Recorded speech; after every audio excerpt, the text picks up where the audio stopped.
Scene collection. I'm gonna meet with.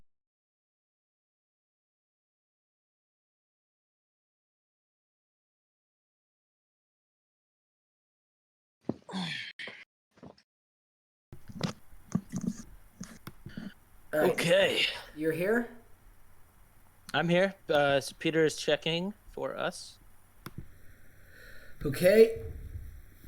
All right. I believe we are streaming. Give me 1 second here to actually check myself. Oh, look at you with your serious face on. Who do you think What's up, buddy? My channel. Okay, we're live. I don't think I'm fooling anybody. I think if anyone's a fool, it's me. Oh, we're doing quite well, actually. Yeah, we're streaming fine. Okay, give me Oh, 1 doing well? second. Yeah, give me 1 second. Let me shut the door. I'm getting on. Peter's getting on the stream. Place. Comes in so I don't fuck with the whole thing. I just shared an article with my boss, Get and she off. said, "Good job." Cool. Yeah. Slash low-key superheroes. Did she just bust in? Yeah, she needed the jewel. Of course. Alrighty, so I believe this is titled on Discord as Poster Boys Podcast Episode 1. It's not, it's Episode 2, but somehow in the process, I was kind of rushing things when I was opening OBS and stuff, and I lost the menu that allows me to change the title of the episode, who we're, our target demographic, so on and so forth. So this is Episode 2, though it appears to be Episode 1. And you are frozen. Solid.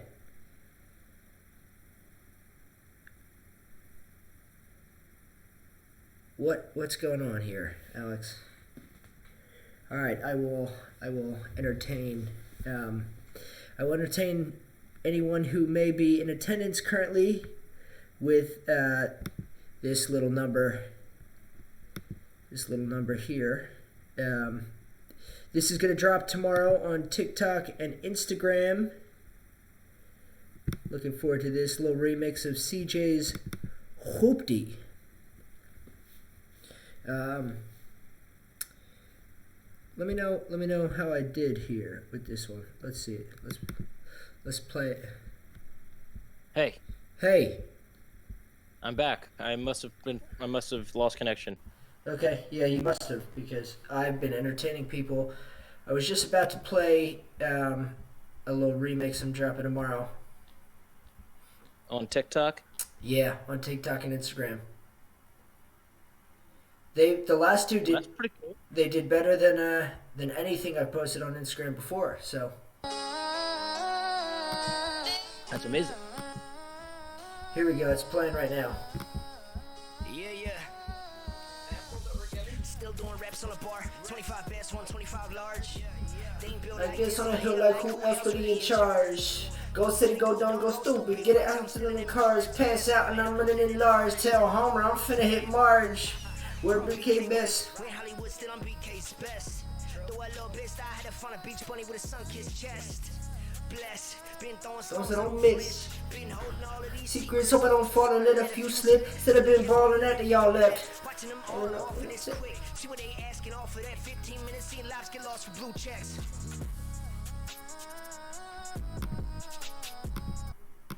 That's it. That was fun. Did you hear anything at all? I heard you. Mm. And I was dancing along with you, of course. Yes, I appreciate that. If Peter is But, watching the stream, he should be able to hear it. Did you hear it, Pete? I heard it. You heard it. You heard it? Okay. What do you know? We are heard. All right, now that you're back, you're not frozen anymore. Let's jump into this. Sure. Well, nice to meet you. Nice to meet you as well. We were away for a week here, so I suspect that you have double the amount of exciting things to talk about, given that That's right. you That's had right. other priorities. I'm sure most people in the country know what's going on in the country right now. In the last week and a half or so, has been characterized by frigid cold and winter weather across the center, south, north, everywhere really. Snowstorms in the northeast, Not here. snowstorm. Okay, not in LA, because LA never has any problems. It's just Fires. sunny and beautiful all the time. Fires. Oh yeah, they have fires and smoke and riots, but all things considered, they're doing well down there. In the Pacific Northwest, however, where I am, we had ice storms and there were power outages across the state, including where I live. So I could not charge my computer. We lost internet for almost 3 days, so I didn't have internet either, which sucked. But we're back. Yeah. We're So back. I'm drinking wine. so how much snow did you actually get? Like an inch. That's the craziest thing to me. That It you was like- you took off for how many days? It was 2 days or something, right? 2 days of work. Well, because they don't have the infrastructure. They don't have plows. Well, I think they have 2 plows between Portland and Vancouver, which are 2 cities. It was more than an inch, bro. I was gonna say, do they not have a sun in Portland? more than Because an the inch sun technically would of snow, melt but, an like, inch. Okay, maybe it was like 3 or 4 inches. I don't know. Okay. Technically speaking, but most of it was just freezing ice layers that just created these layers of ice around everything. So trees just got completely encased in ice, and not being able to hold the weight of that just snapped. And there were trees down everywhere. Like power lines broke. There were so many accidents. We got my Oh car shoot! stuck twice. Shoot! What happened? I need to make sure we're still streaming here. Are we still streaming, Pete? We should be. Yeah, we Yeah. should be fine. Okay, cool. I I got my Stream Boy on it. Good. If we have a problem, my Stream Boy is gonna let us know about But it. I he's just sent a message. See if you got it. He just sent a message. Can you see it? no. No, I'm not seeing the chat today. He's not seeing the chat somehow. Give me a sec. Let me see if. Maybe the chat's not working right now. Give me a second here, and let me just bring up Twitch so that I can see the chat on the side. I'd have to spell it right. What did he say? It looks like you've got some sun lately. Yes, yesterday we spent the afternoon on the beach with my aunt and uncle, and brought the dog. Oh, nice. Ziggy caught a lizard. What are they doing down in LA? They don't live that far away. They live like 35 minutes away from us. Oh, I thought they lived in San Francisco No. for some reason. Maybe Michael and Lauren both do. Their kids might both live in San Francisco, but they do not. Yeah, so we see them a good bit actually. Nice, that's awesome. Yes. Creator dashboard. It's pretty cool to have family to hang out with out there. It's very nice. Yes, it's very nice. That's your to- dad's. Dad's oldest sister. brother, Oh, dad's oldest brother. What's his name? John. Uncle John. John. Yeah, John. They're the ones who virtually visited the funeral. Correct. Yeah, that we were live streaming it for. Pops up on the screen. He Say said that he's again? not seeing the chat. Yeah, I'm not seeing the chat. He wants you to turn on the feature where you see the chat on the screen. Yeah, I don't know how to do that. That's the issue. Believe me, if I knew how to You do know how it, to do that. if I knew how to do it and have it fixed real quick. Yes, it was that way before. Very good, Peter. Yeah, no, it was that way before. Things got closed. I turned off my computer in between then. That was And, my favorite part of the show. oh dear God, shut up. Okay, well, I'm now. I open up Twitch so I can read the comments, if any come in. Besides Peter's, obviously, because Okay. I'll ignore his. But Of course. it just says welcome to the chat, so, yeah. but nobody's commented. Well, let me just share with our viewers, because I'm sure they're wondering. What is Boppo drinking tonight? What's in Boppo's glass this evening? So, let me explain a little bit here. What I've got here is a wine called Spana. Now, this is from a winery called Coste della Sesia. This is in northern Piemonte, Piedmont, Italy. Spana is actually also known as Nebbiolo. It is the northern dialect for Nebbiolo. They call it Spana up there, which is supposed to be a lighter, more delicate version of Nebbiolo. Now, this is a 2017 fair vintage. No faults that I can detect. Some nice red fruit characteristics with some supple but definitely present tannin.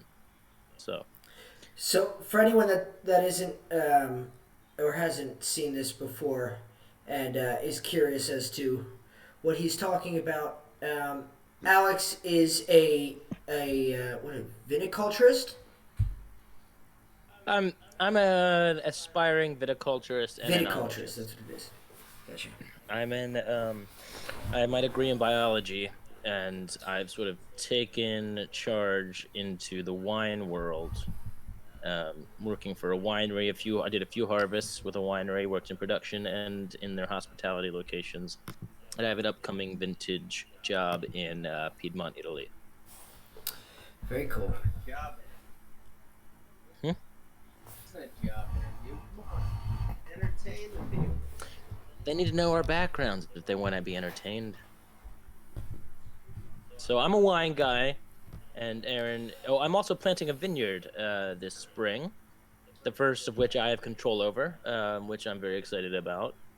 So we're gonna do 3 different grapes. Let's see, 5 clones total. So if anyone has questions for me, you can follow me at Vinifrenda, Instagram.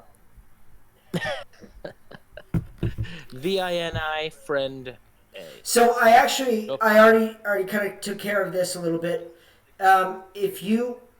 If you search, I have tags. I have name tags on the screen, and if you just search Boppo, your tag will come up on Instagram. Oh, nice. If you just do @Boppo, because that's your name, so the tags are already on the screen. So anybody at any time, without us having to say it, they can follow us and leave us sexy DMs. Ooh, I like that. Yeah. Yeah. But if anyone wants to talk about wine or has questions about wine, I'm here to answer them. I'd prefer even if you did that to me rather than send me sexy DMs. I don't know what to do with those. Because you have a girlfriend. Yes, right? yes, That's why. yeah. I'm all wifed up, as they say. He's all wifed up. Yeah. As they say. Speaking of getting wifed up, spring is upon us. It's about to be spring, and in honor of spring, it's a season of life and love and birds and stuff. And Yes. a recent show that I have been infatuated with is Bridgerton. I had no idea where you were going with that until the very end, and I was like, masterfully constructed transition into Bridgerton conversation. Cuffing season, as one might call it. It takes place in early 1800s, or what is that? Early 19th century England, London mostly. Back in the days of class and courting, and there is a social season where the public would have balls and whatnot, and the higher society, whatever, would marry their families and stay rich while keeping the poor poor. The Classic, families would marry each other. The individuals would not marry within their family. The way you said that, it sounded like there's a lot of incest going on. No. One person from one family would marry a person from another family, which would then marry the family socially and somewhat economically. And they would pop out little babies and stuff, all types of scandals and whatnot. It seems like their life was basically social media, which it seems not too different today, honestly. What do you mean? I don't know. It seems like everyone's life was based on their social appearance. Yeah. Like Yeah, it And didn't really. nowadays, I it's didn't like, see much of it. I like popped in for a few episodes here and there, but it didn't seem like anyone did anything. Like they're all lords and duchesses and dukes and all this kind of stuff. And like the most I ever saw somebody do was like scribing something with a feather on a piece of paper. yeah, I know. It seems like their whole life is just trying to look good to everybody They're else. just trying to bang. But I think that just, well, they really highlighted that part because it is a romance series. However, there was the one scene where, after they are married, the the Duke and the Duchess of Hastings return to their manor, and the Duke is trying to work over problems for the town because they sort of rely on him to keep order and bring money in and feed everyone's families. So he was trying to think of different ways they could, like their exports, their imports, farming practices, how to make their town profitable so that everybody can eat, basically. So he basically is in charge. He's the royalty for that small town, and so he has to make sure everything runs smoothly. The whole town depends on him. And Of wait, course, who you is don't see much of that. that? Yeah, The okay. Duke, Gotcha. whose name is Simon Hastings, played by Regé Jean Page. What a name. Yeah, he is British actor, half Zimbabwean, I guess. His parents somehow, but he was born in England, lives in England. Very cool. Yeah, and what a beautiful man he Yeah, is. I can't even deny that. He's an attractive man. beautiful. And actually, watching him, he hosted SNL on Saturday night, and it was a commendable effort, very commendable. He pulled off multiple American accents, like various dialects of an American accent, and it was really like Izzy was saying it even today. She's like, I feel like he tried to show that he could do more than Bridgerton, and pretty cool. Well, yeah, I mean, there was a part in his intro where they talked about he is not the character that everyone sees him to be from Bridgerton. People are bowing to him and things, and he's and then he went into his dialogues about how he is very sensual and loves to listen. it was pretty funny. Well, I and think then he sang. sensual you probably get from the show. Well, I'm not. that was Yeah. part of the show. Okay. Yeah, he's a But, good singer too. Yeah, he sang, and I was like, oh my goodness. So did you see like- all of SNL? No, I watched a few. Okay, I watched alright. his intro. Yeah. I watched a few skits with him. Yeah, he sang, and I was like, Jesus Christ, does he have it all? Like, where am I supposed to fit into society when there's people out there like that? Yeah.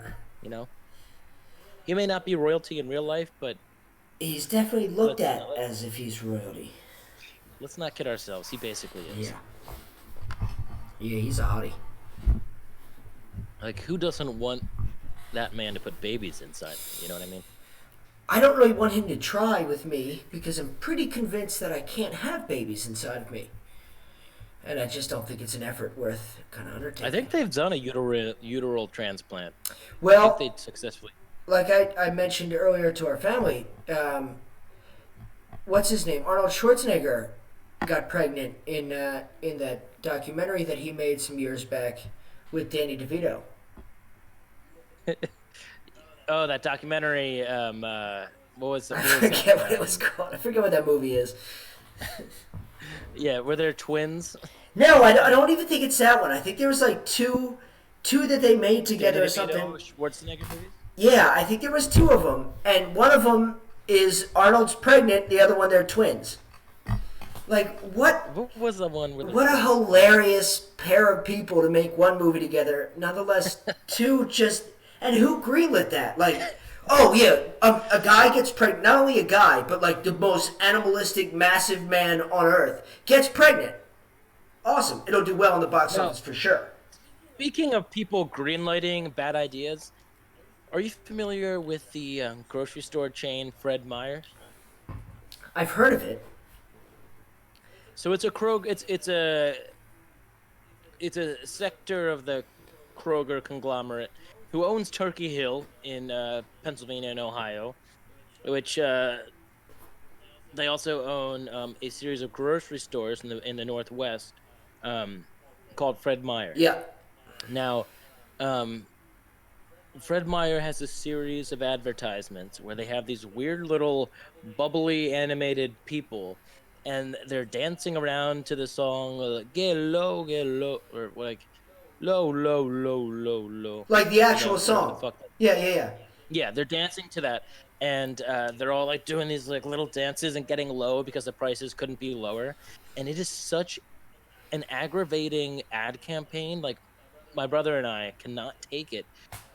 So much so that we refuse to shop there now because I can't possibly let them benefit from the fact that somebody thought that this was a good idea to create ads. Maybe And they didn't though, and that's like for you, it's reached a probably a place like with your relationship with this commercial has reached a state that they didn't anticipate, like somebody getting that mad that they'll never shop there again.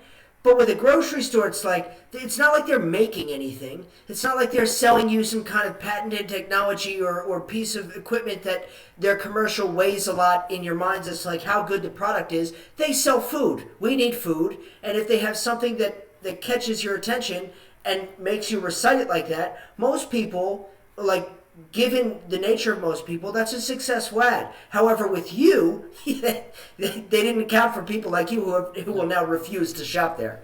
no, they did not. And guess what? It doesn't go that far. I tell everybody I can get in contact with not to shop there because I can't stand the fact that somebody pitched that idea and it made it on the TV. Hey, I just want to give a shout out to Hung Like a Moose, who just jumped in the chat to say, hey, they said I'd be liking this. Did Peter make another profile? Did you make another profile, Peter? Somebody we know is named Hung. Who is Hung Like a Moose? Apparently that was my old profile. Apparently that was his old profile. Okay, Peter's back just as a different person. And he'd be like, He'd be liking it. and apparently he's hung like a He moose. also am watch it.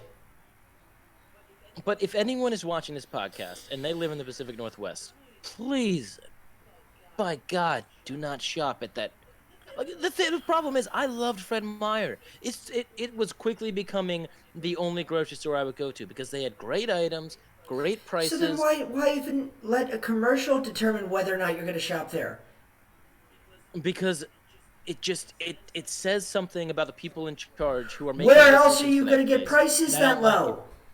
Low, You don't need a low, stupid low. Why would you even spend the money to make such stupid animations? I don't know. And they were trying to do that dance, you know, Like You know this, what the fuck that this is? thing. where they're like, I don't know. What it's It called. looks like I'm you're not- ceasing. I'm not a Gen Z. Okay. Yeah.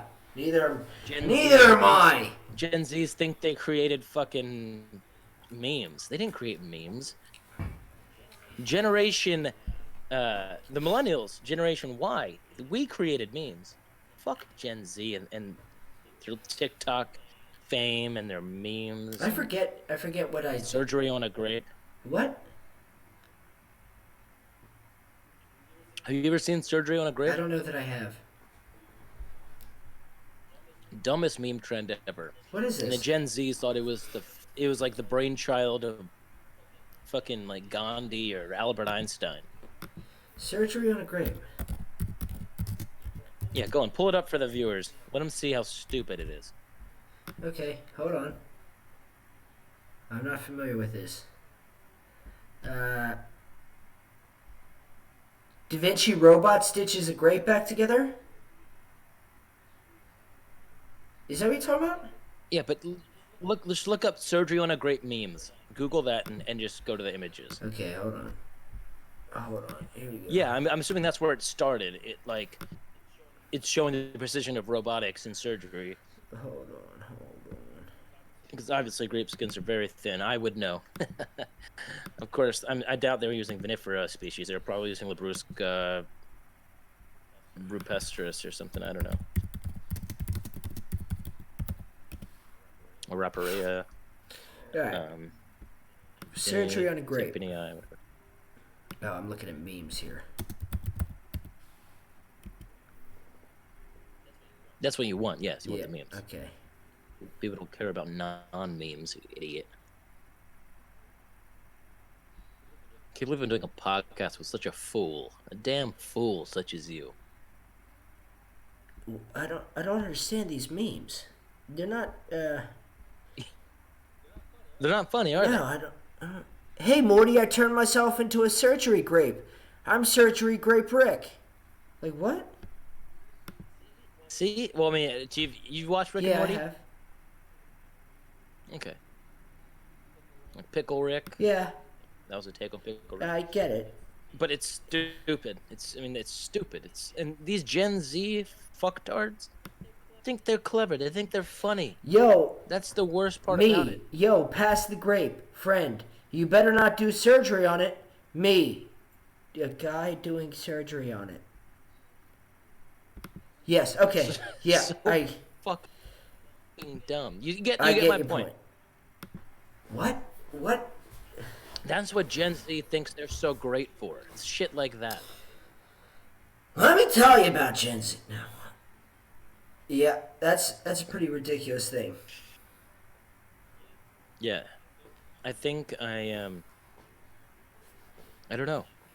I'm at my wit's end with between the Fred Meyer commercials and Gen Z surgery grape memes. Have you seen a lot of these recently, or what is it that's bugging you about them now? The grape Yeah, yeah. surgery? No, I have not seen them recently. This was a trend a little while Okay, ago. so this has but been something that's a building good up within point. you that Fred Meyer's just put over the top. Well, Fred Meyer is a completely different story, and that was just they for some reason would always come on when we were watching sports. I'd be watching football or basketball games, and then you have your commercials, and usually it's beer and whatever. And I love beer. Beer's great, and I'll buy beer no matter what. But then Fred Meyer comes on, and that commercial just pisses me off to no end. And I don't know what it is, Let me see if I can find it. but go for it. Yeah, pull it up. Let me see if I can find it. Fred Meyer 2020. Get Oh, low commercial. Lower than low deals. Kroger commercial. Yeah. All right, give me a second. Let me switch the screen over. Pow!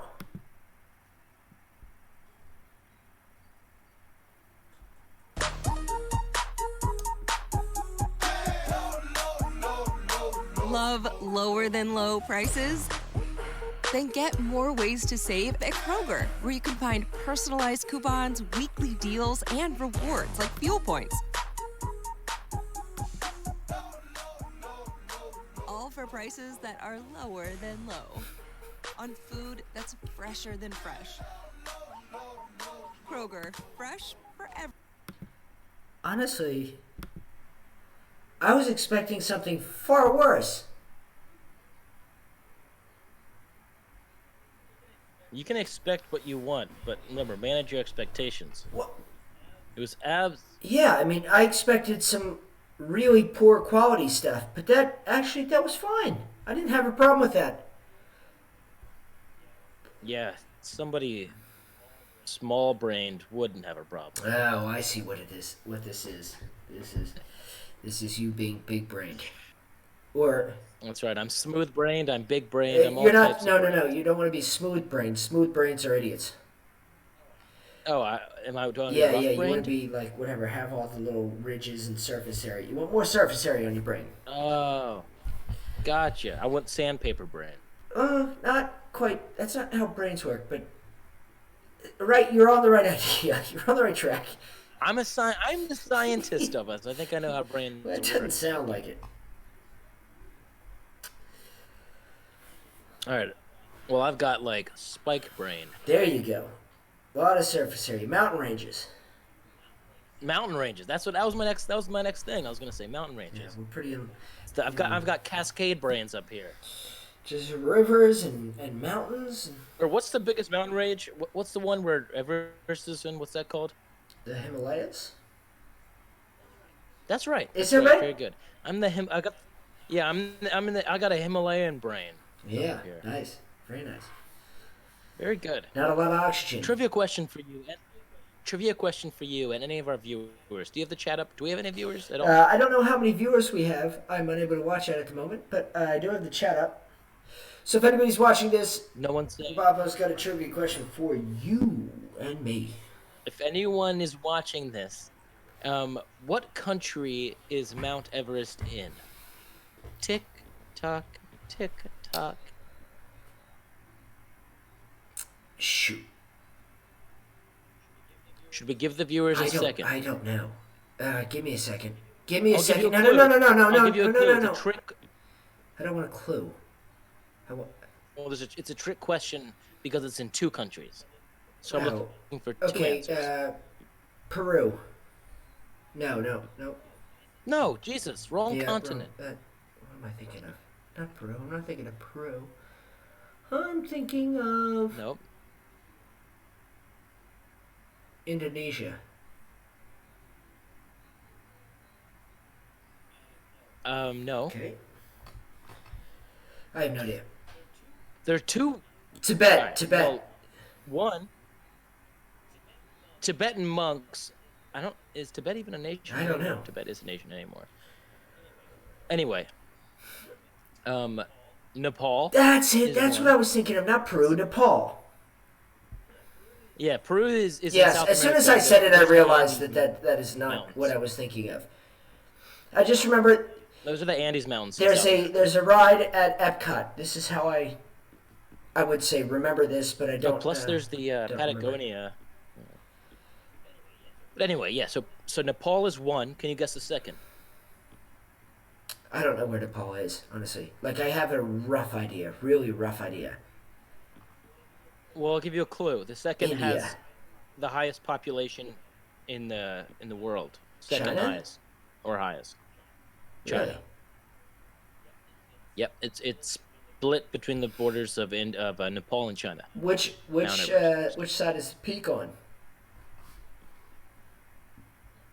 I don't know. I think Nepal. Yeah. I think everyone goes to Nepal to climb Everest. That's where like the base Yeah, camps are. I think so. everything. And all the what do you call them? Monks, No, Sherpas. Sherpas. Yes, Yes. Sherpas. Sherpa Jerry. Now, it seems like everybody who climbs Everest goes the same route. You know what Do I mean? they? It's sort Is of that like a thing? trail that was paved. Oh, Yeah, there I mean, definitely like, are. because There there's- definitely are paths that like. They're like known landmarks on the way up. Like there's a guy like Green Boots or whatever they call him, who like there are bodies on the mountain that can't be removed because there's no technologically feasible way to remove bodies from the mountain once you get to a Yeah. certain point. And so there are like certain bodies that people know as landmarks, and one of them is Green Boots, who no one knows who it is, but the body's famously been there since like the 80s or something. Oh like shit. That. Maybe not long ago, but it's been there for a long ass Wow. time. And yeah, it's crazy. Like Green Boots, look it up, Mount Everest, Green Boots. But how cool would it be to be the one person that climbs it from the other side? It's like, I'm gonna climb Everest, but I'm gonna do it from the other side and come down the normal way. Yeah, I feel like you're risking a whole lot more doing that. Of course, that's the point. Here it is. Draw. Green Boots. It's like, why would I want to do something? Green Boots Yeah. climber. I'm gonna switch over the screen.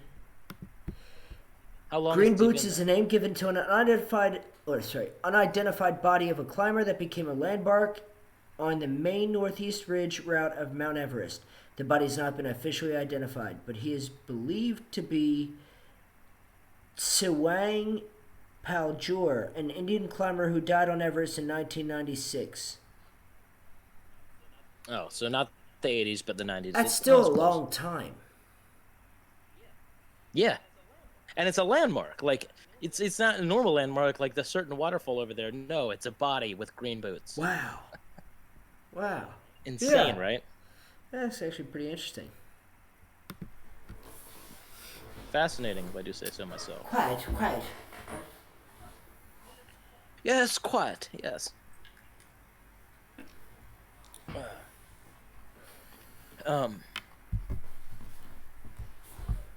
But Yeah, of course you'd be risking a lot taking Everest from the other side, but who cares about somebody that climbs Everest the same way Well, hundreds of I people think have? that's a feat in and of itself, is just making it. Because you have bodies like that, like Mr. Green Boots. Yeah, but no one's going to remember somebody who falls in line. People remember those who How stand many out, those how who are many different. people are going to consciously remember individuals that have climbed Everest at all? Like, given every other accolade that somebody could achieve, what is climbing Everest in the grand scheme of things? Like, that's sick. It's pretty It's badass. No doubt it's that badass. And it's incredibly impressive. Yeah. But on the list of, like, I get my whole back celebrity-wise, I know music artists, I know actors, I know athletes in the form of, like, starting with NFL, NBA, Olympians, NHL, MLB, and then everything else. Like, and I know very few of the people towards the back end of that list. Of course. Can you name one person that's climbed Everest? No. No, I can't. Neither can I. Yes. So there you go. I guess that answers your question of who would do that is, or like the amount of acknowledgement that you would get from doing that, because we don't know anyone who did it the normal way. Yeah, I don't know a single person. What I do know, though, is what was I forget? I don't even know actually who it was. I forget the name of the person, but the first person to survive going over Niagara Falls in a barrel. Yeah, I remember that story. It's so funny. Like, there were so many people trying. I don't. Yeah, this. that's such a It's stupid thing. Like, I don't. Why like, one person would Let's try to it? go over this giant, famous waterfall in a Of all barrel, things. and everyone who does it dies. It's just such a. You're like, well, I'm gonna be the one. Yeah, dude. You have. No one has. Think lived about yet. it though. You've had, by the point you come to, where when you come to the point where you're like, that's your destiny, is to go over Niagara Falls in a barrel. You've had to have had so many other dreams beforehand that just got obliterated for some reason or another. Like, you because have to this be- is the You're right. this on is the door. dumbest shit. If everybody's died before you doing this, why would you try to be the first one that just, like, to reach that? The point of pride in that is just not dying doing that thing. And he had a fracture in, like, every functional bone in his body. Like, his both, like, all of his arm, like, his fucking humerus, radius and ulna, his fucking tibia, fibula, femur, I mean. He had break and, like, At the several same ribs. time, though, He broke most of the That's bones. incredibly bold. To be like, to... He lived. It's stupid as fuck, because that's what you decided that you want your life to mean, is whether or not you live after going over the Niagara Falls in a barrel. But on the other hand, it's like, holy hell, that guy's bold. He did it. Nobody lived before him, and he was just like, Yeah, I'm tough. Fucking huck me over them falls in a barrel. Yeah, I mean, I feel like you have to go, like, he probably said his goodbyes. Imagine going into that thinking you're the only one out of everyone else who has died that's going to survive it. You must be ready to die. Your camera... You have to have your ducks Your in order. camera's, not... It had a couple little issues there. You're okay now. You're just slightly lower resolution than you were. Oh, here, let me, There you go. Is that any better? That's better. That's back to normal. Yep. Better? Okay, cool. Yeah, but those kind of anyway, people are insane. I don't know that I'll ever understand them. Well, I mean, like I said, he had to be ready to die. It's like, I'm either going to die because I don't care about living anymore, or I'll live and then I'll have something. Well, I mean, but that's two You know different... what I mean? Like, being ready to die is like, I'm going to pursue this. I'm going to pursue this, and I'm going to give it everything I have until I die.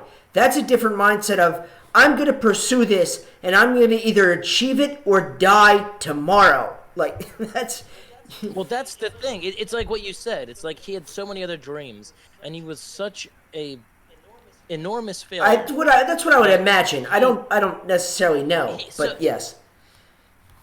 We should look up this guy. My assumption would be that you'd have to be a massive failure to be like, that's where I'm going to make my name. Tumbling over Well, yeah, a waterfall. To my point, he's failed at everything. Yeah. Right. And he sees this and he's like, well, I really have nothing. I have nothing to lose. Even my life, I don't care about losing at this point because I've failed so hard at everything I've yet to attempt. So, you know what? Fuck it. Either I die and that's completely fine, just like everybody else, or I live and I'm a hero. I've finally achieved something. And what do you know? He lived. Hey, I mean it's not a terrible alternative to ending things if that's where you are at. And who even started that? Who was the first person? Put me in a barrel, throw me. Put me in a barrel, throw me over. It had to have been accidental. Although how you accidentally end up encased in a barrel, I don't really know how that happens. I mean, barrels came about because they were an easy way of packaging things to ship them across voyages. Yeah. Like, namely ships. That's how barrels started, right?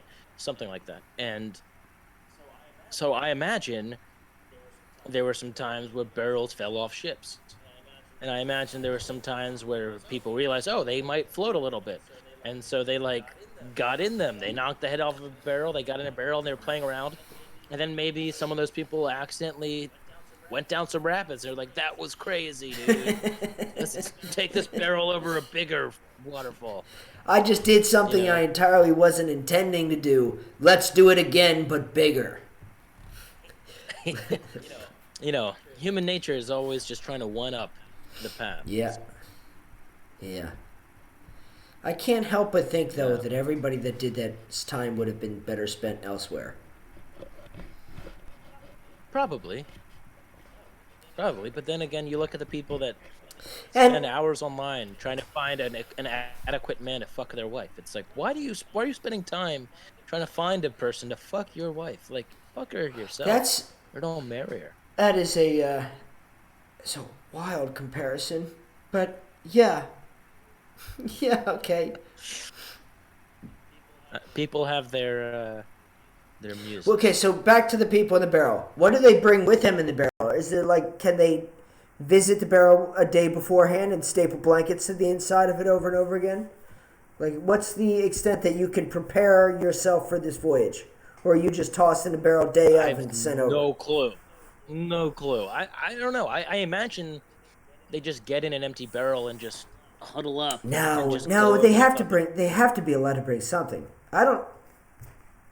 Curious. What, you think they get a styrofoam mold of their own body? Well, encase themselves that's kind of my thinking. Is that you ever do that science class experiment with an egg in high school, where you have an egg and you got a Tupperware container and it's being dropped off the roof of the high school and you can do whatever you want to package it safely. Maybe the idea of going over Niagara Falls in a barrel is similar to that concept in that you have 24 hours, pack yourself in there, whatever means you can, and we're going to toss you off and see if you live. I mean, honestly, that's... What's the price to pay? But that I would understand more than just being wanting to be put in a random barrel and go off. Because I could understand that, that logic of, give me a barrel, I can fill this thing out in the right way so that I wouldn't feel a thing. It'd be like a nice little train ride. But let me ask you this. Do you think the people that are putting themselves in barrels and going over large waterfalls are the kinds of people that are thinking, how can I do this the best way? Or do they think that they're just trying to prove their brawn? That's what I don't know. I don't know, because at first, when we first started talking about this, my thought was exactly the latter, was that they got nothing left and they wanted, this is the last ditch effort to either die, end it all, or to prove themselves worthy of something. But now I'm thinking, if you have the ability to consolidate the inside of it and pack it full of blankets or foam or whatever else, then it poses a much more, in my opinion, interesting challenge of like, okay, nobody before me has packed this shit the right way and stuffed themselves in it to the extent where they survived. But I think I could do this, because then it's a competition a little bit more for me than it would be just like everybody's just jumped in a barrel. Goal, why wouldn't you be sending? Why wouldn't you be sending what? What? Why would? But if that's your goal is to pack it the best, why wouldn't you be like trying different methods of packing it and sending other fools over the waterfall in a barrel? Why was because that's the ultimate. That's the ultimate risk. You're tough, and you can pack. You could pack yourself in there. You could pack yourself, get so snug in there with like insulation and everything that you could go off and just watch a little TV show on the way down. I mean, that sounds nice. Because can we look up this bloke? Can you look up the bloke who I'm gonna look this up. went over the barrel for the first time and survived it? Yeah, I have to look this up now. I think that's a necessary. I think that's necessary for our viewers to understand who this man was. This great man.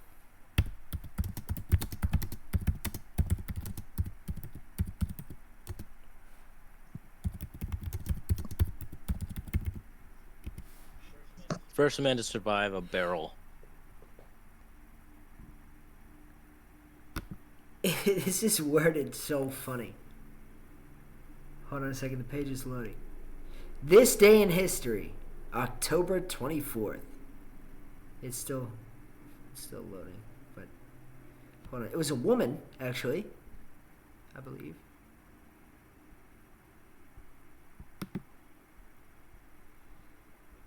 When did Peter defend his butt crack pick? What? Holy cow, the History Channel's website takes a long time to load.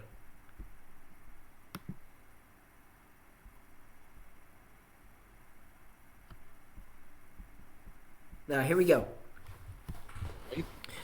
On October 24th, 1901, a 63-year-old schoolteacher named Annie Edison Taylor became the first person to successfully take the plunge over Niagara Falls in a barrel after her husband died in the Civil War. What? This is a woman? Yeah, it is. After her husband... Wow. After her husband died in the Civil War, the New York-born Taylor moved all over the U.S. before settling in Bay City, Michigan, around 1898. I was gonna say it couldn't have been right after, because didn't the Civil War end in the 1860s? That's what I was thinking. Which is a long time. That's why I was confused about that at first. Okay, anyway, so it's over 40 years about later. refinancing your home? Oh, hold on. I'm Mark Tice with Go on. Hold on, I had to close an ad. This is the History Channel website, so they're bombarding me with ads. Because they have nothing. Yeah. In July 1901, while reading an article about the Pan American Exposition in Buffalo, she learned of the growing popularity of two enormous waterfalls located on the border of upstate New York and Canada. Strapped for cash and seeking fame, Taylor came up with the perfect attention-getting stunt. She would go over Niagara Falls in a barrel. Taylor was not the first person to attempt to plunge over the famous falls.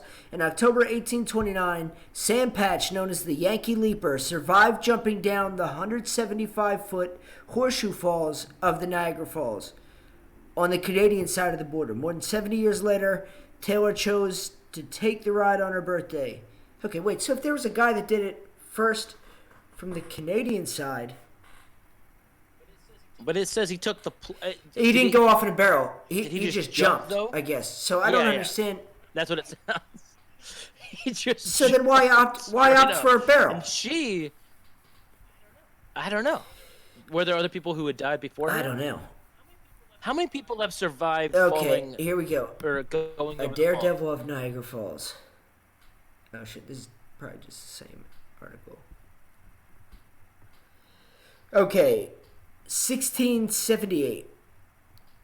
Franciscan monk and explorer Louis Hennepin... Wait, what year? 1678.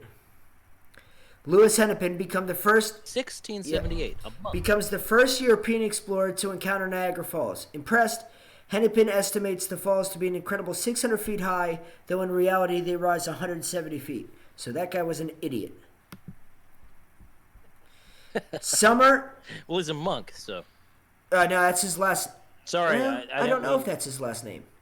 It's lowercase, so I don't know. Summer 1859. Jean-Francois Gravelet Blondin, known as the Great Blondin, begins a famous series of tightrope walks across the Niagara Gorge. The act draws crowds as large as 25,000 people. Blondin crosses in an increasingly difficult ways, riding a bicycle, pushing a wheelbarrow, and even with his hands and legs bound in chains. How the fuck? His most difficult crossing takes place on August 19th, when he manages to carry his manager over the rope on his back. Oh, what the dude, fuck? this is insane. What kind of manager? This is insane. That manager must have had some sort of extraordinary belief in his... Jean-Francois Gravelet Blondin. He... What?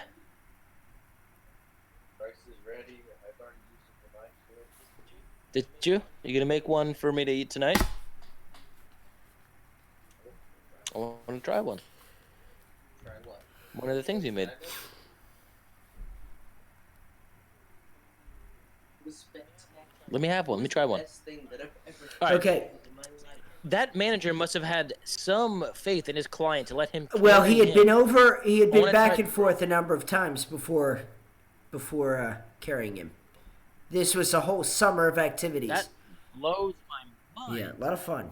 A lot of fun that weirdo had. Okay, How all did right, he all right. die? I don't I'm know. curious. 1867. Maria Spelterina, a 23-year-old Italian woman, becomes the only woman to cross the gorge by tightrope. Seeking to add some drama to the event, she crossed Niagara wearing woven baskets instead of shoes, with her head covered by a paper bag. Dude, people were weird back then. Although, Head covered Although- by a paper bag. if you look at social media today and like the crazy shit that people do, we didn't change all that much. In 1867, No, we a didn't. woman was wearing baskets on her feet with a paper bag over her head, walking on a rope across Niagara Falls. Tekashi 6ix9ine ain't shit. Yeah, that's. I mean, I would love to see that. Where are the women doing that today? I don't know. And you know what? That's my favorite. My favorite feminist is the first woman to go over Niagara Falls in a barrel. lift. That's my favorite feminist. 1887. 20 years after the last crossing, Niagara Falls claims its first and only tightrope victim when the body of Stephen Peer, a local Ontario native, is discovered. Just days before, Peer had made several successful trips, and authorities determined that he had died after a botched attempt at a nighttime crossing. So you don't cross at night. Wait, so no one saw him do this crossing? Day before, they saw him do a number of them and determined that he must have gone back and not made it. He went back by himself, though. Yeah, I mean, there's not a whole team of people walking across a rope. Well, my point being, he made a number of successful crosses while people watched. Why would you make a cross by yourself with no one watching? Seems like there was some foul play. Damn, this is crazy. If you ask me. It's a tightrope over Niagara Falls. I don't think there was foul play. That's you're gonna die. Somebody's gonna die. I'm just saying somebody had a problem with him, so they saw him do it that day. Then they grabbed him out of his bed at night, and threw him off the falls. He wasn't Somebody walking had a into it. problem with him to the extent where they were willing not only to let him cross the tightrope at night, but they were gonna go out on that same tightrope, risking their own lives to push the dude off. I'm not saying he was on the tightrope. I'm saying after he made the crosses, they're like, oh, this is easy. Let's just throw him over the falls. People will think he fell trying to do the tightrope Yeah, again. could have been. I'm not saying he fell off the tightrope. I'm saying it was foul play. Somebody just threw him over the falls Could've and killed been. him. Because Alright. he fucked someone's wife or something after he crossed the fucking thing so many times. July 1896. Wow, that's hot. The last tightrope crossing for more than 115 years is completed by 21-year-old James Hardy. What? James Hardy? Okay, so October 24th, 1901, Annie Edison Taylor was the first person and first woman to go over Niagara Falls in a barrel. She's a poor widow when she arrived in Niagara Falls. She sees this done as a way to make money. After hiring a manager, she braves the falls in a barrel she designs herself. She survives. But the heroine of Horseshoe Falls doesn't end up with the financial windfall she expects. She works as a Niagara street vendor for 20 years and dies penniless. What a fucking tragic story. Oh my God, dude. This woman... She was a teacher. She can't come back to that. This woman had nothing, to the extent where she decided that she was going to be the first person to ever try going off the waterfall, 170-foot waterfall, in a barrel as like a last-ditch effort to make some money. Not knowing if anybody could have done this. So, she survives and is still broke as fuck. She loses her husband in the Civil War. Yeah, what an unlucky... She becomes a school teacher, which pays cash. Well, we don't know. She goes over the falls in a barrel, lives, but breaks several bones. I don't. Then works as a street vendor and dies with nothing. Penniless. What do you mean? It doesn't say she broke many bones. Penniless. It doesn't say anything about that. So I cannot. We could speculate, but I can. Can you look it up? I need you to look that up. This is such Google boy. Such an endeavor. All right. How did we even get here? We started with a question of where Mount Everest is. I know, this is so interesting. I'm so interested by this, though. I knew you would be. What am I even looking at?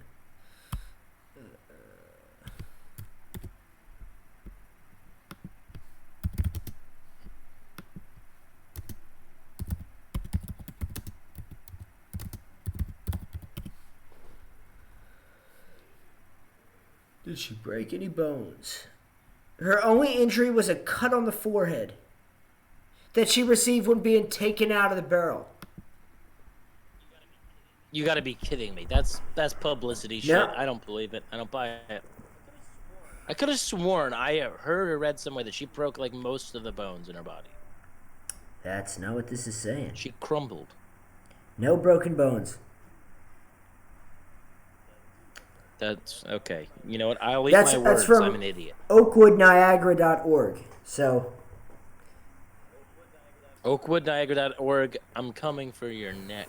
I'm kidding. I would never. I don't want to threaten anybody. Also, I want to speak on behalf of what I said earlier.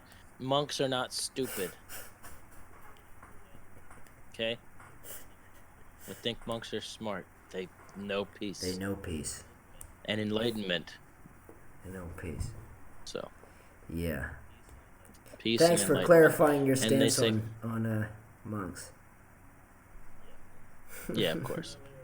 Earlier, I said something about someone being an idiot, and then you said something. They're a monk, and I said, "Oh well, of course they are." And I just want everyone to know that I don't think monks are stupid. All right, good. PC. Glad we cleared the air on that one. Alex does not dislike monks. PC, please leave now, player. Hey, if you want a PC, please leave now, player. Yeah, that's the bar. Thank God that we got those laws defined.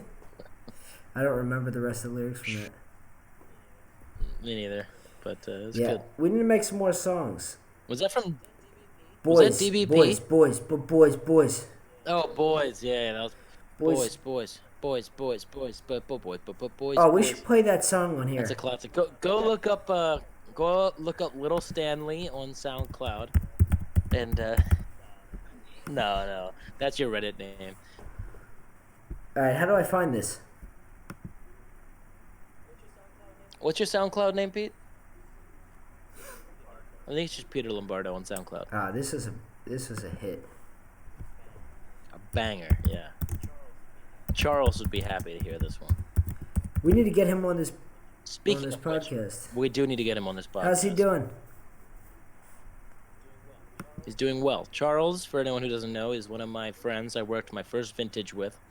One of my closest friends. He's from Paris, and he studied winemaking in Beaune, which is a part of Burgundy, France. And then he did harvest in Australia, all around France, Corsica.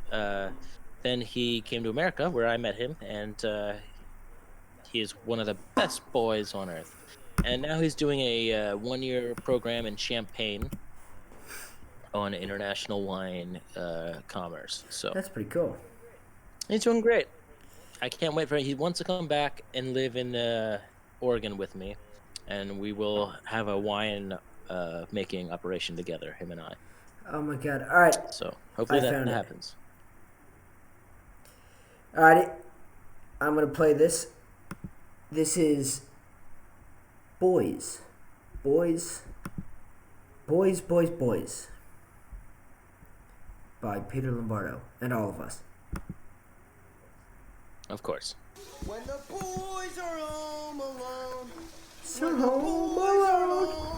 When the boys are home alone. Home alone, they fucking party.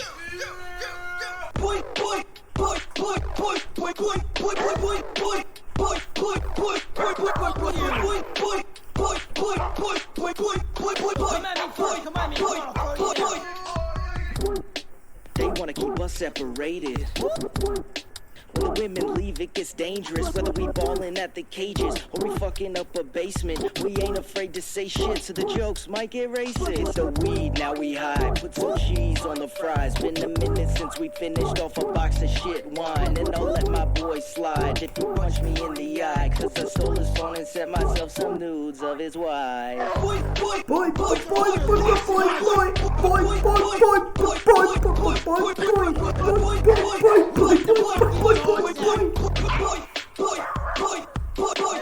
Hitting the town, running our mouths, starting some shit until we get bounced. Hit up the bitches to put our dicks in, get the test back, not even from millions. Life of an incel, dig like a pencil. Maybe get head, but my tooth got bad dental. I'm going mental, hop in a rental, fight in a kennel where bitches all tremble. Fisting, flexing, open bumble, now I'm sexting. Posting shirtless pics with the boys, now that's the best thing. Put the white claws on some ice, pack the G-bone extra The tight. auto-tune on your second half of your verse. This is your night.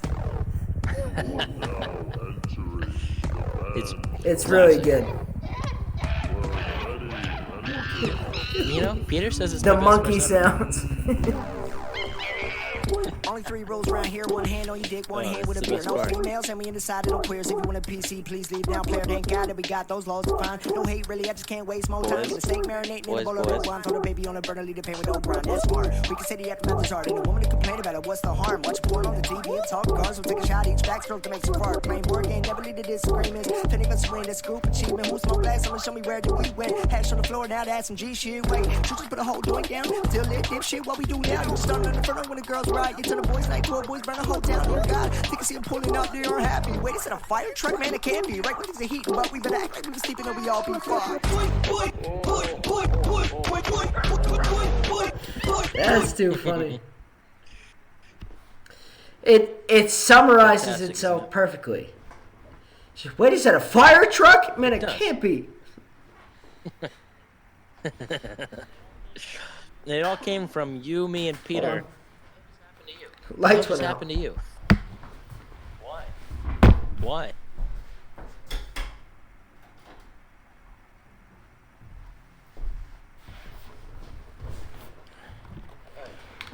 There's finicky electricity in this building. I said I wasn't gonna. I said I wasn't gonna damn do it, this here we today, but I think it's that time of night where I. Oh no, this is a regular pen. I want the weed pen. Hold on. Take a little puffski of the weed pen. God damn it, this keeps happening. Okay, there we go. Nope, ghost. What, your lights? Dude, hell is I don't going on? know. Is LA finally getting that winter weather I've been praying to the devil for?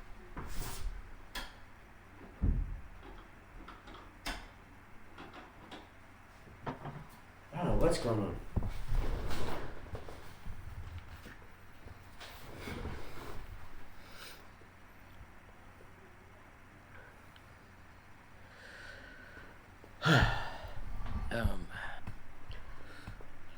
This is Is almost it? out. Yeah, we need to get another Oh, one of man. these soon.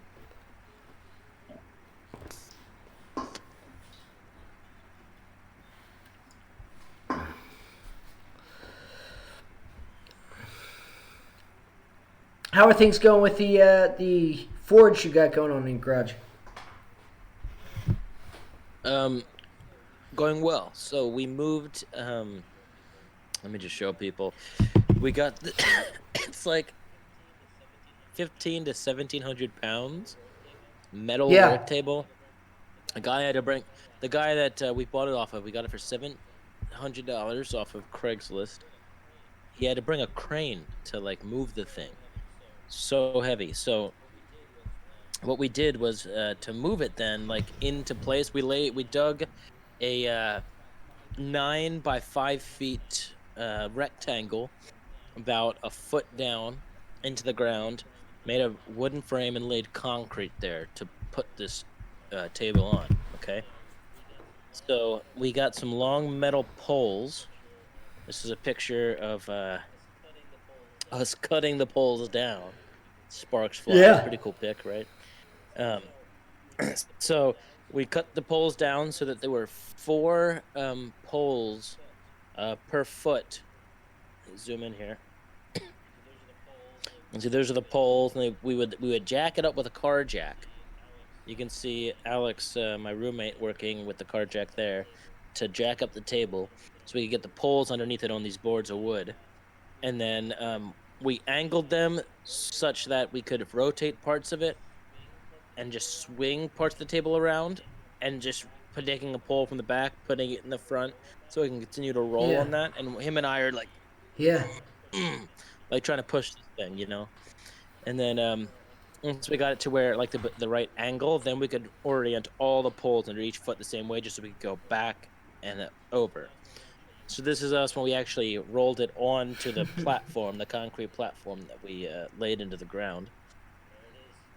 And there it is, table in its rightful That's pretty cool. place. I saw those pictures when you sent Yeah, them, so we laid. but I didn't fully understand what was going on. I didn't realize that you guys hadn't put it back on the concrete yet. That's neat. That's a heavy ass table. No, because where in so it's a tin barn. It's a pole barn is what it is. Inside the pole barn where we're going to assemble this forge, where we laid the concrete to have the best use of the table, it's not exactly in an optimal position for a gentleman to back a truck up Yeah. and work a crane. So he had to kind of drop it somewhat in the doorway.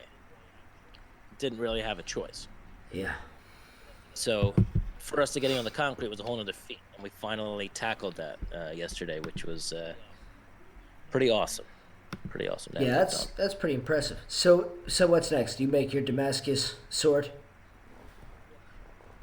Well, baby steps. So one of the cool things about my life and my friend Alex Hopkins, you can follow us at Green 501c3 on Instagram. Website would be greenvironment.com or .org. Green501c3.com or .org. Any of those should take you to the website. Green501c3.com is probably the best. It's a nonprofit. My roommate started to grow food and feed the population that is in need of food. So we have a large homeless population in Oregon, and yeah, sure they're homeless, but there are still our neighbors. So we're doing what we can, and we're also promoting sustainability in the process. He's who's funding my vineyard project, which I'm very grateful for. I will buy the grapes off of him in the future. In turn, that money will go towards the operations of the nonprofit, and then I will have grapes for which I can make wine with. So, part of the project we're doing is the forge, of course. Just want to give that little, Yeah. side note in there. But we have all the equipment for the forge. It now has to be assembled. I helped him dig out a trench through which we laid pipe to get water access out there. So we have water access out there to cool things down and whatever we need. We're going to use oil, of course, for the quenching, but that's a different story. Yeah, we have all the equipment. We've got the welder. We have the weld masks. We have hammers, pliers, belt sanders as well, and everything you need to forge metal. We just have to assemble it all and set it up. But the unfortunate timing is that it is about to be March, which means the beginning of spring, which means the warming of the environment, the microclimates that we live in, and that means growing season. So it's going to take the blunt of our focus for the time being. So the forge will take a backseat probably until the fall. Also, that's coupled with the fact that running a forge, which is a very, very hot furnace, is going to get very hot, especially in 90, 100-degree days that we're Yeah. likely to see this summer. So, Yeah, I could see those elements being a factor in how fast this gets assembled. yeah. So the forge is definitely taking a backseat until fall, winter. But fall, I'll be in Italy, and then winter will probably be Nice. forge. I'm gonna I don't anticipate forging much until then, because I'm gonna come visit. I'm gonna come visit when Like you get what I the said. forge set up. I fully expect you to. We have all the equipment. We have everything needed to do it. So it's just going to I'm take gonna time to keep get out bulking there. and up do it. until But, then, so that I can make a sword with one whack. please do. And I'm going to farm grapes, and I'm going to keep reading my viticulture books and studying Italian because I'm going to There you Italy go. for a few months. Yeah. Gonna want When do those you things. wait? When are you planning to go to Italy? September and October Okay. for those 2 months, and I probably will stay most Okay. of November. Probably make it Cool. back just for Thanksgiving. Well, you have to. Yeah. We'll have to I- keep the people updated with your Italy trip here. Well, keep the people updated with my winemaking career and your. Are you guys as well. planting grapes this spring? Yeah, we're planting Cool. 300 grapes this spring. 300 like individual Yeah, vines. so Cool. yeah. We're planting 75 Nebbiolo. We're gonna have, what was it? 100 or so Chardonnay grapes. 2 different clones, 75 and 96, and then Nebbiolo is gonna be clone 80. And then we'll have Pinot 123. All of those will be on 3309 rootstock, which is a cross between Rupustris and Reparia. And then we'll have 75 Pinot Noir 828 clones on 10114, also a Rupustris and Reparia species hybrid Okay. rootstock. I know what none of that means. Yeah. But Those are the you give when you clone a plant. So fun fact, the word clone, do you know where that comes from? no. The word clone is Greek for twig. Right. Klon. Clone. It's Greek for meaning twig, and it comes from when people first started farming, when monoculture became like a thing, and they were cultivating and staying put, not just hunter-gatherer society, and wine was starting to be made. One of the first crops that they cultivated was grapes, and they would clone these different plants by Yeah. cutting twigs, so they were vegetatively cultivating as opposed to reproductively cultivating it. And they would cut the twigs, put it in water, it grows root system, and then they can plant it in the ground. And that's how they. And so they were taking a clone of Interesting. something. Yeah. Genetically, it's a clone. Never mind the fact that there are small mutations in apical meristems in plants that can change the genetic variations from a mother plant, which would be what you're cloning. So the child normally would be a exact clone, but because there are small random mutations, you'll inevitably get different or genotypes, and then Interesting. phenotypes. Yeah. Well, cool. When are you going to start planting them? Got a little sciencey and wine specific there. I'm sorry, I don't know why I got so serious when I hit this thing. I don't know what's That's wrong. all good. It's all good. What, When are you going to were start you planting saying, them? Or when does that whole process start of, like, I assume you till the ground and stuff and prepare? So we're not actually tilling. We're not going to break up the soil that much. We are going to be removing the grass on the top layer just so the vines don't have anything to compete with. And then we're going to use an auger, and we're going to dig about 2 feet down with the auger for each. If anyone who's not familiar with an auger, it's farming equipment that's basically a just a large drill, and you just have these handles and you drill straight down to the ground, and it just creates a hole basically, really fast and quick. And so we're gonna make like 2 foot deep hole basically with a two-person auger for each vine, so that the ground is broken up a little bit so that the root system has sort of chance to grow out and take place. And then we're just gonna throw a bunch of water at it right away, help it get there. But they're all gonna be dormant when they get here. And oh, sorry, I'm not even answering the question. We're doing this starting next week, March 2nd. First shipment of vines gets here, 75, and this is going to be the Pinot 123. I'm sorry, it's going to be the Pinot 828 on the 101. And do you have any kind of, like, the truss system set up? Trellis. It's called a trellis, and we do not yet. We're going to put that in afterwards because the vines won't be big enough yet to actually need the trellis. But I'm in contact with a used farm equipment store to get some repurposed oil piping, and we're going to use those as the stakes on the end of the rows, and then we'll just run metal wire. There's what's called like a training wire, and then there's like a containment wire where it's a group of 2 that you can put the shoots up through as they grow each season. They'll just kind of rest in between there so they don't flop into between the rows, and best access going straight up to sunlight and everything. Training wires where you wrap the woody cane around to lay out the shoots for each season. But we don't need that until the end of the first growing season, potentially. These vines might not even get big enough to put on the trellis the first year, but Interesting. they might. And if they do, we won't need it until like August, maybe July. Do you have any idea what the grapes were that were growing in the back of my mom's place? Back when they were? Not a damn clue. I would need to see the leaves and the fruit. It was just an interesting thing to have, having like our own little small trellis and 6 or 8 different little grape plants and stuff. She made jam.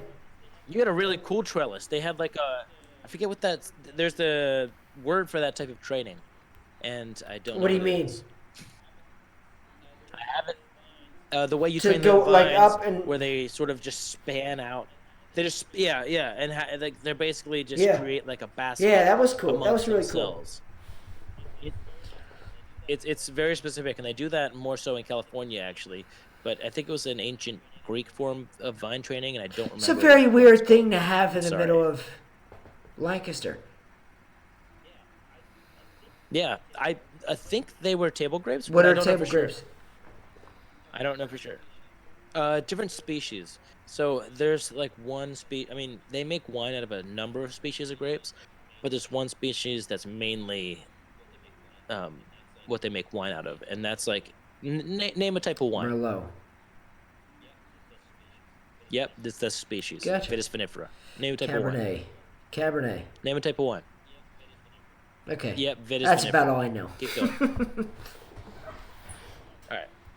Well, if you're talking about Cabernet Sauvignon, Cabernet Franc, Sauvignon Blanc, Semillon, Verdicchio, Grechetto, Pinot Noir, Chardonnay, Riesling, Gewürztraminer, any grapes that anyone normal might think of.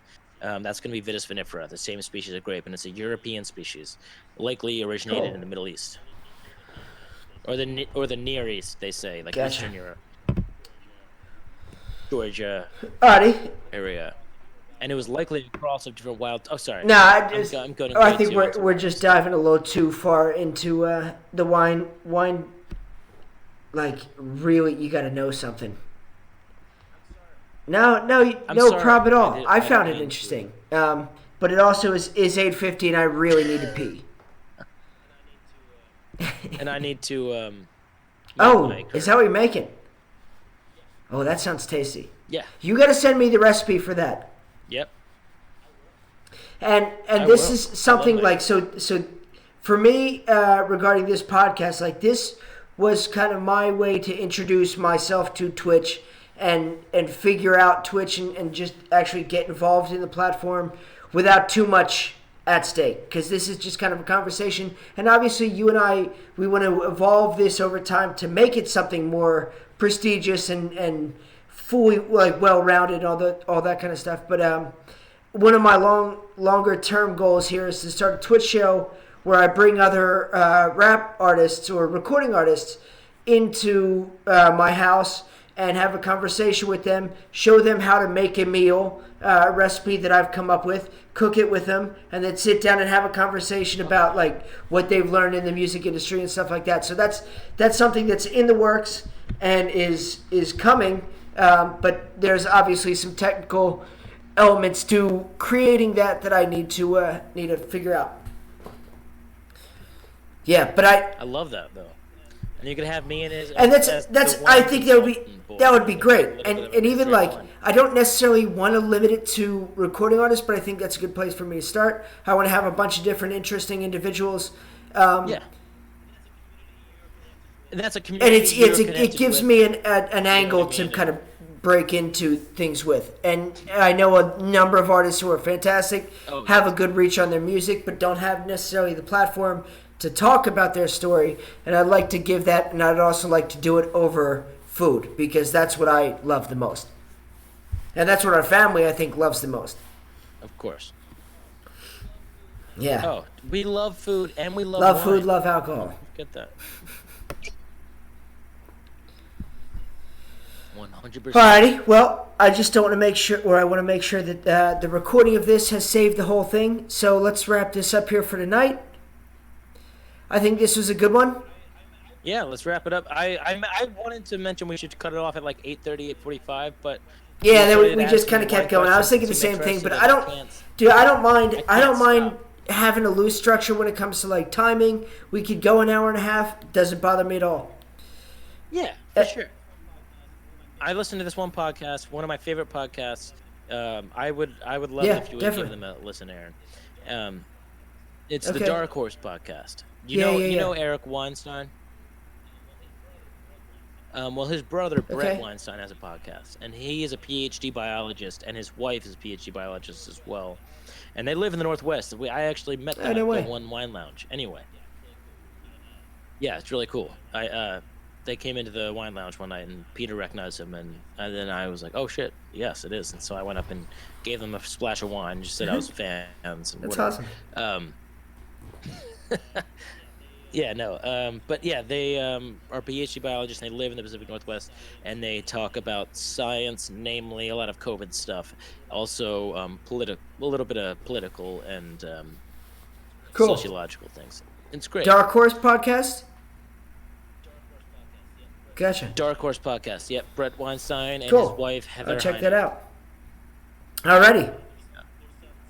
And then their son Zach as well is their producer. But anyway, it's been great.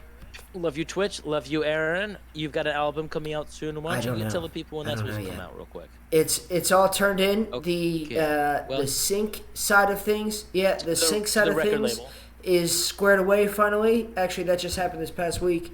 So that's being submitted to like TV stations and movie production companies and stuff for consideration in upcoming films and shows.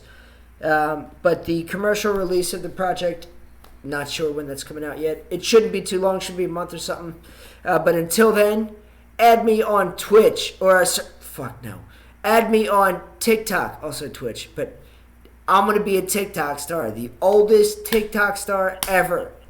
Follow me, because I'm jumping. Well, so I've been watching TikTok recently. I was on it the other day, and I noticed I like stumbled across this guy who almost solely does remixes to popular songs, like drops a verse on it and everything. He's a cowboy dude. I forget what his name is, but he typically like records himself in a field out in front of a bunch of cows or something on the farm, and he's recording. He's pretty damn good. Like it's really good, somewhat melodic, generic kind of music, like freestyles and stuff. It sounds polished. Yeah. And he has 1 million followers. And so I'd never seen anything like that before. I've never seen somebody use TikTok in like a niche specific way that wasn't for like just a hobby or something. It was like, this is career oriented, but this is all this page is. And I thought that was really interesting because most people that I see on TikTok, especially like other artists and stuff that have taken interest in the platform, they're on it, they're reacting to stuff, they're trying to be funny, they're doing all this stuff, and they might have a couple 100,000 followers, but it's just cringeworthy shit. Where like if you take that into a factor with the artist brand as a whole, it's like you're goofy. Like I can't take you seriously because you're a ploy for attention on this platform. But so this guy was, in my mind. And now you understand how I feel about the Fred yeah, Durst. I see what you're saying. But so this guy I thought was somebody like that was on the forefront of what was TikTok was changing into. And I think you're going to see more and more of that of like, okay, this oddity of an app has taken on so much attention, and everybody rushed into it and found it was easy to get a following or whatever, and just started doing everything for attention. But I think now you're going to start to see separation between like Instagram is. You have your fitness models, you have your rappers, you've got your athletes, your whatever, your chefs, your all these kind of things, like niche avenues of how content is created for that app. And I think TikTok's starting to see that. I thought, that's cool. Like, I could do that. And I was thinking before that, I'm rambling now, but I was thinking before that how the age of, like, freestyling to pre-existing songs kind of died in rap, because that used to be such a big thing. And it seems like now this is maybe an opportunity for it. So anyway, so I'm dropping, like, every single day that I possibly can a new verse over a popular song that's out currently on TikTok, putting it out on Instagram, because these posts, I put 2 of them out so far, and they've done better than any posts I've put out on Instagram prior, and got a number of followers from it. So I'm excited to keep working on this, shooting a new video every day, trying to do a new cover every day. Fuck yes, I love just that. Just gonna keep up with the put content. out tons of it. That's I've been thinking about throwing out some edited. I think you should. I wine think videos. I think if you haven't seen, even if you haven't on seen it TikTok. yet, like you've seen somebody doing something that you want to do, do it. I looked up wine. I looked up wine on TikTok. I found one dude who's like a wine expert, and basically he just uses some sort of what's it called?